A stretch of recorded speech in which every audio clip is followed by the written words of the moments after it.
Bienvenidos a G20 News World, noticias relevantes de la industria automotriz, presentadas por Mau Espinosa. Dirigiendo con visión, desatando liderazgo estratégico. Comenzamos. Hola amigos, ¿cómo están? Bienvenidos al G20 News World de esta semana 16 del 14 al 20 de abril. No 20 y tantos, 20 de abril. Varias cosas, incluyendo un par de artículos del Harvard Business Review que creo que tienen mucho que ver con los momentos actuales. La industria automotriz está enfrentando una tormenta de presiones económicas, desde los despidos significativos y debates sindicales hasta el traslado de sedes centrales y aumentos de la inflación, que señalan incertidumbre y transformación. Los recientes desarrollos encapsulan la reacción del sector tanto a tendencias económicas globales como a desafíos regulatorios regionales. Tesla, el gigante de vehículos eléctricos, anunció recientemente un despido que afecta al 10% de su fuerza laboral en el mundo, tras ventas decepcionantes en el primer trimestre. Este efecto del primer trimestre lo estamos viendo en varias marcas, aun cuando ha sido un trimestre que en términos generales como industria tiene el crecimiento inclusive un poco más de lo esperado por los economistas. No necesariamente está sucediendo en todos los sectores y en todas las formas. Y está afectando diferentes razones. Esta decisión es parte de un realineamiento estratégico más amplio destinado a reducir costos y mejorar la productividad, como el artículo en el que Elon Musk, el movimiento, subraya su pronóstico potencialmente problemático para el sector automotriz, que podría estar señalando un periodo de enfriamiento después de años de ventas robustas, impulsadas por la innovación y la expansión agresiva.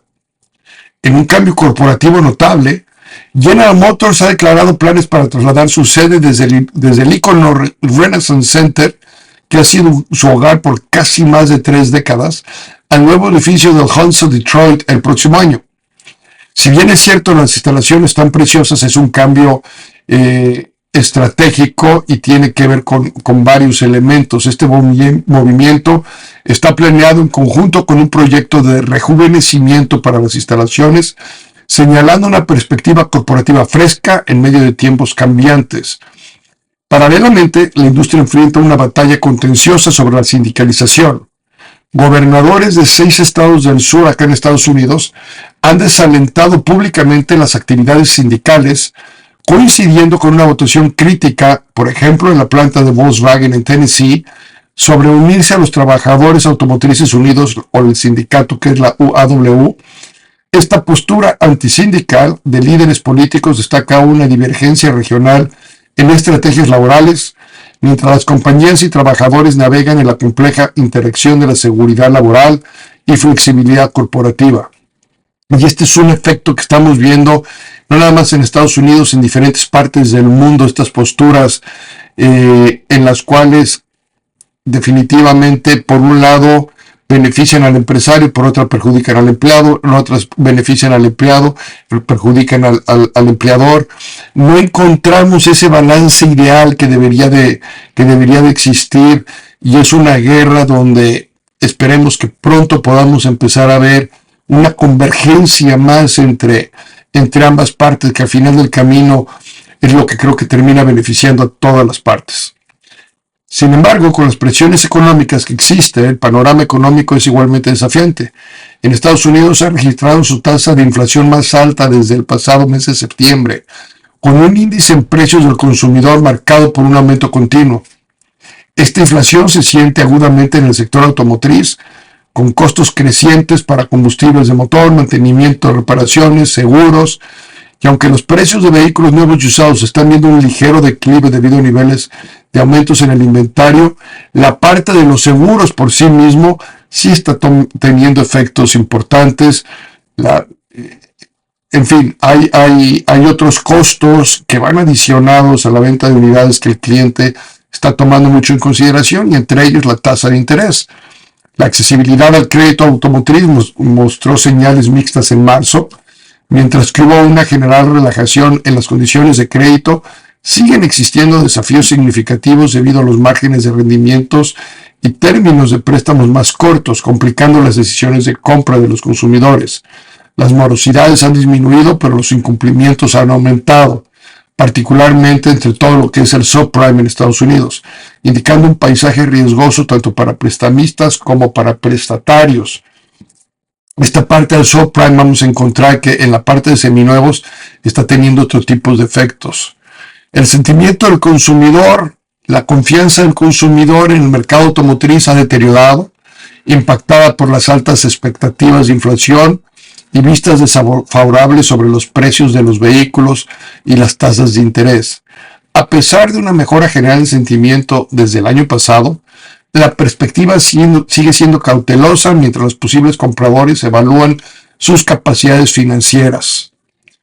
En la medida en que la industria automotriz navega por estos tiempos tumultuosos, las estrategias adoptadas por actores principales como Tesla y General Motors, junto con los indicadores económicos del mercado de créditos y el sentimiento del consumidor, darán forma crítica al paisaje futuro. La industria no solo debe enfrentar los desafíos financieros y laborales inmediatos, también debe de manejar las corrientes económicas más amplias y los cambios en las preferencias del consumidor. Les comentaba que, sin embargo, en la venta de las unidades usadas estamos viendo otro efecto, ya que un 11% es el aumento que ha tenido la venta de usados en Estados Unidos, que se mueven a un ritmo más rápido. En marzo, el impulso para el mercado minorista en Estados Unidos fue un mes no nada más en que se vendieron más, sino se vendieron más rápidos. Los concesionarios de franquicias independientes combinados vendieron un estimado de 1.66 millones de vehículos usados, lo que representa un aumento del 10.9% respecto a marzo del 2023. Y esto es importante, un 18.5% contra el mes previo, o sea, contra el mes de febrero. En los primeros 3 meses del 2024, los concesionarios han vendido aproximadamente 4.38 millones de vehículos usados, en comparación con los 4.29 millones en el mismo periodo del 2023. La compañía basa sus estimaciones de ventas en los datos de Live Market View de su unidad de negocios V-Auto. Estos son información de Cox Automobile. A medida que avanzamos hacia la primavera, las ventas de vehículos usados típicamente aumentan y vemos que esta tendencia continúa este año con una fuerte demanda. Las ventas de vehículos usados, aceleradas en el mes de febrero, continuaron su aumento por 8 semanas consecutivas antes de alcanzar su pico hacia la segunda semana del mes de marzo. La accesibilidad importa más que nunca para los consumidores y las disminuciones en los precios de los vehículos usados han ayudado de forma importante a compensar las tasas de interés altas. Una vez que comenzó la temporada de evolución de impuestos acá en Estados Unidos, muchos consumidores tenían más ingresos para usar como pago inicial, llevando a los clientes a los concesionarios, ya sea de franquicias o independientes. Las ventas de vehículos certificados también tuvo un fuerte inicio, con un estimado de más de 230,000 unidades, y se espera que las cifras de febrero, contra las cifras de febrero, sea un crecimiento del 10.1%. Yo les decía que no nada más se están vendiendo más, sino se están vendiendo más rápido. Los vehículos usados que tienen entre 1 y 5 años de edad pasaron de un promedio de 49.8 días en el mes de febrero y 64 en enero a 34.2 en marzo, es decir, de 64 a 49, ahora a 34. Los híbridos se están vendiendo también rápido, en menos de 30 días. En comparación con los eléctricos que están aumentando, ya llegan a los 36 días en los vehículos. Bueno, eso es en el mercado americano. En México siguen llegando las marcas y ahora MG anuncia que en los próximos meses va a traer a México su marca de lujo. Entonces, la automotriz británica china iniciará la venta en el país de algunos modelos de lujo, por ejemplo, el sedán insignia IML6. Este segmento creció el 6% en México, con 8,250 unidades vendidas durante el primer trimestre. De acuerdo con las cifras de AMDA, el mercado de lujo se ha vuelto atractivo y crece a doble dígito, factor que incentiva a lanzar la marca de lujo. Esto de acuerdo a Daniel Nava, vicepresidente de MG Motors México. IM, por Intelligence en Movimiento, es la marca de eléctricos premiums de MG y llegará a México en los próximos meses con una batería de última generación en tecnología de estado sólido y asistencia de manejo autónomo que incluirá en sus vehículos para competir con Tesla. La automotriz británica china anuncia que debido al crecimiento que mantiene el mercado mexicano y el repunte de eléctricos, es momento de traer sus vehículos a México. Y bueno, lo que sí vemos es que crecimiento, ya hemos hablado de la hipercompetencia, hemos hablado de la economía, hemos hablado de los momentos que estamos viviendo políticos en ambos países, elecciones, posiciones político-económicas en cuanto a propuestas totalmente opuestas, o de repente no encontramos algo que vaya más de centro, o que convergan algunas de las opiniones que se tienen. Son discusiones álgidas, lo cual hace que se crea incertidumbre en el mercado. Porque las inflaciones volvieron a aumentar un poco, porque las tasas de interés no bajan, pero ya lo veníamos platicando y no creemos que vayan a bajar. Hay todas las incertidumbres que genera también las posturas mundiales, no nomás desde el punto de vista de las guerras actuales, pero también desde los conflictos que existen económicos y políticos en otros países. Entonces, en un entorno empresarial que al mismo tiempo en México premia el crecimiento acelerado y sus expansiones audaces, la sabiduría convencional sugeriría entre más rápido crecemos siempre es mejor. Sin embargo, Gary Pisano, en su artículo de Harvard Business Review reciente, y desafía esta noción y propone una evaluación más matizable del crecimiento empresarial. Pisano argumenta que el ritmo óptimo de crecimiento depende de múltiples factores específicos de la situación y la estrategia de cada empresa. Si entendemos cada uno de estos puntos de los cuales voy a ir hablando, vamos a entender que hay muchos de estos que están sucediendo en México y que tenemos que entender antes de aventurarnos, o si ya nos aventuramos, ver cómo incorporamos algunas de estos conceptos que en varias consultorías dentro de G20 estamos llevando a la práctica ya desde hace más de 12, 18 meses en algunas de ellas. Primero, tenemos que comprender que existe un crecimiento sostenible. El concepto de crecimiento sostenible implica expandirse a un ritmo que se pueda mantener a largo plazo sin comprometer los recursos financieros o la entidad corporativa de la empresa.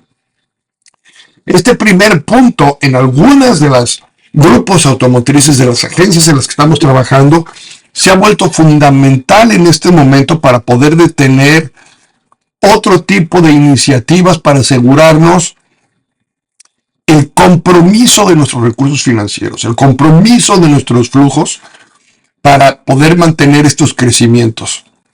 Pisano señala que crecer demasiado rápido puede ser tan perjudicial como no crecer lo suficiente.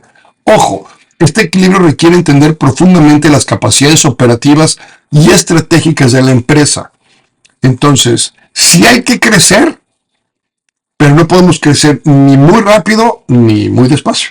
Hay que saber crecer a un ritmo que tu empresa, que tus flujos, que tu estructura, que tu entendimiento por las capacidades operativas y estratégicas de tu empresa sean consistentes. Y consistencia se va a volver una palabra fundamental en adelante.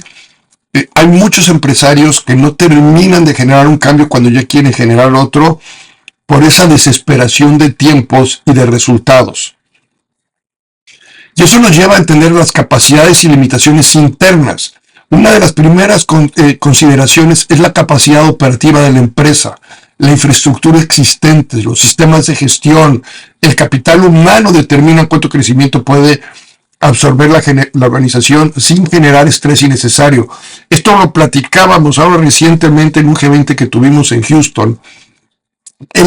La importancia de la infraestructura y los sistemas de gestión. ¿Cómo está gestionando nuestros gerentes? ¿Cuál es la consistencia de ellos? ¿Realmente hay un sistema de gestión o hay un sistema de reacción? Y son dos cosas distintas. En muchas agencias hoy yo veo, más allá de que estemos gestionando la operación, estamos reaccionando a la operación y eso hace que vayamos muy lento. La capacidad no es la que estamos buscando. Hay una limitación muy fuerte. Entonces hay que tener mucho cuidado con esa parte. Pisano advierte sobre los peligros de sobrepasar estas capacidades, lo que puede llevar a errores costosos y pérdida en la reputación inclusive de tu negocio. La estrategia de crecimiento adecuada. La elección de una estrategia de crecimiento adecuada requiere un análisis detallado del mercado y la competencia. Según Pisano, todas las industrias benefician de la misma manera del crecimiento acelerado. Las empresas deben identificar su posición única en el mercado y decidir si una estrategia de penetración, expansión de productos, innovación o diversificación es la más adecuada para su contexto específico. ¿Qué tanto nos está afectando el tener una, dos o tres marcas? El entendimiento de las formas en las que operan cada una de ellas, las ventajas y desventajas que nos dan sobre las marcas que protegen al grupo también. Todo esto que se debe de considerar en esta estrategia de crecimiento debe estar perfectamente identificado para que tú tengas la sustentabilidad del crecimiento. Los riesgos del crecimiento acelerado viene acompañado de estos riesgos significativos, incluyendo la dilución de la cultura corporativa. Híjole, este punto no saben cómo lo he visto y lo he vivido en los últimos años con varios empresarios. No nada más en México, Estados Unidos y Europa, Sudamérica también. Cuando los riesgos empiezan a ser muy altos en este crecimiento, nuestra cultura estratégica, que en algunos casos la queremos convertir en una cultura corporativa, más allá de multiplicar, empieza a dividir. Empiezan a existir un sobreuso o una sobreextensión de recursos. La alineación entre ellos se vuelve más complicada y el reflejo que viven en el cliente interno es muy alto. Hay que enfatizar aquí la importancia de mantener la coherencia entre el crecimiento y la cultura dentro del negocio. Y la cultura siempre va a matar a cualquier estrategia.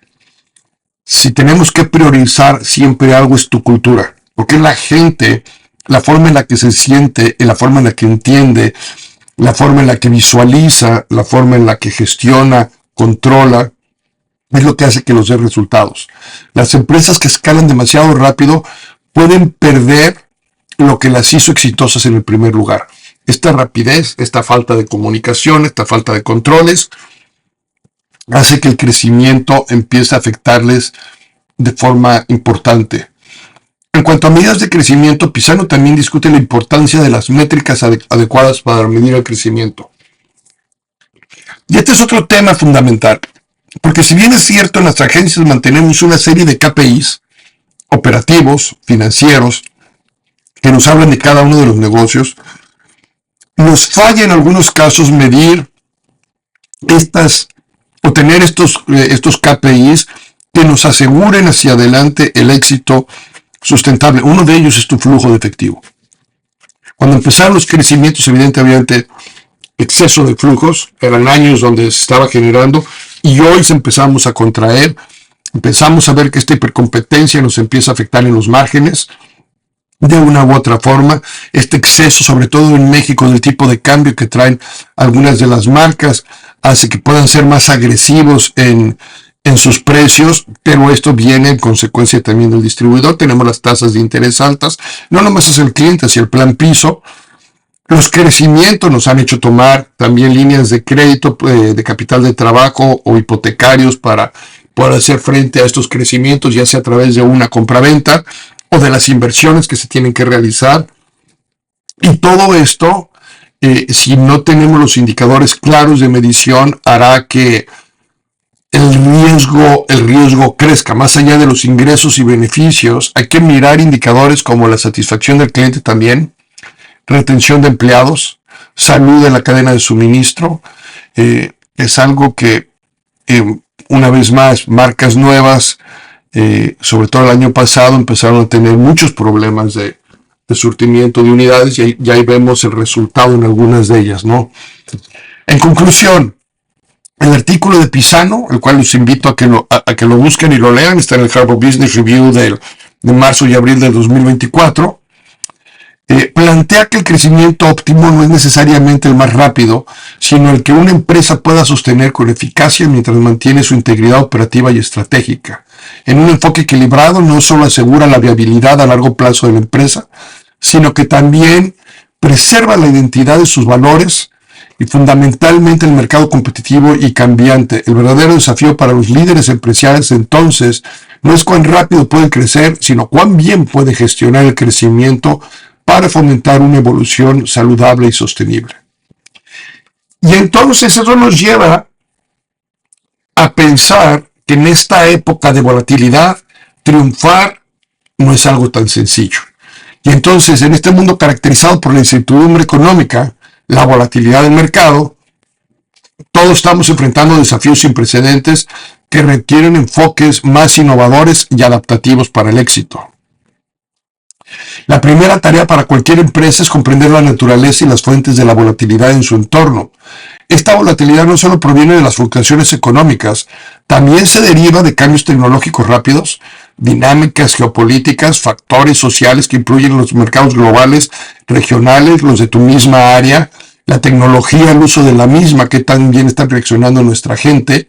Reconocer todas estas fuentes permite a las empresas anticipar mejor los cambios y prepararse adecuadamente. Enfatizar la importancia del desarrollo de la resiliencia organizativa